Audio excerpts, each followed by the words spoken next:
వన్పోత్రి తీవ్రంగా ఖండిస్తున్నది. దాడికి పాల్పడిన వారిని వెంటనే అరెస్ట్ చేయాలని, ఈ దాడిని ప్రోత్సహించినటువంటి వర్ధన్నపేట ఎమ్మెల్యే వెంటనే క్షమాపణ చెప్పాలని మేము డిమాండ్ చేస్తున్నాం. ఈనాడు మనది ప్రపంచంలోనే గొప్ప ప్రజాస్వామిక దేశమని చెప్తున్నప్పటికీ ఆచరణలో అది మరొక రూపం తాల్సినటువంటి పరిస్థితి అవపడుతుంది. ఎందుకనంటే జర్నలిస్ట్ అనే వాళ్ళు ఫోర్త్ ఎస్టేట్గా మనం చెప్పబడుతున్నప్పటికీ వాళ్ళ హక్కులకు సంబంధించిన హరించబడుతున్న పరిస్థితి అవపడుతుంది. ఒక పక్క భావ ప్రకటన ఉందని చెప్తూనే ఆచరణలో దానికి వ్యతిరేకంగా నడుస్తున్నారు. వాళ్ళు ఎవరైనా సరే అధికారంలో ఉన్నప్పుడు ఒక విధిగా, ప్రతిపక్షంలో ఉన్నప్పుడు మరో రీతిగా వివరించే తీరు కొనసాగుతున్నది. ఇదే వీళ్ళు ప్రతిపక్షంలో ఉన్నప్పుడు మనకు సంబంధించినటువంటి దాంట్లో ప్రజాస్వామ్యం గుర్తొస్తుంది, వాళ్ళకు అనేకటువంటి హక్కులు గుర్తొస్తాయి. ఎప్పుడైతే అధికారం చేతికి వస్తుందో వెంటనే వాళ్ళకు కళ్ళకు మబ్బులు కప్పినట్టుగా వాళ్ళకు అధికారానికి సంబంధించిన చట్టం మా చేతిలో ఉంది, చట్టం ఏం చెప్తుంది అనే పద్ధతిలో ఈనాడు కొనసాగుతున్నది. ఇది ప్రజాస్వామ్యానికి మంచి పద్ధతి కాదు.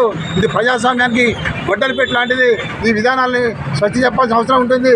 ఏదైనా ఉంటే రాజ్యాంగం ఉన్నది, చట్టం ఉన్నది. ఆ చట్ట పరిధిలో వాళ్ళు పరిష్కరించుకోవచ్చు తప్ప ఇట్లా దాడులు చేయడం వల్ల ఎలాంటి పరిష్కారం దొరకదు.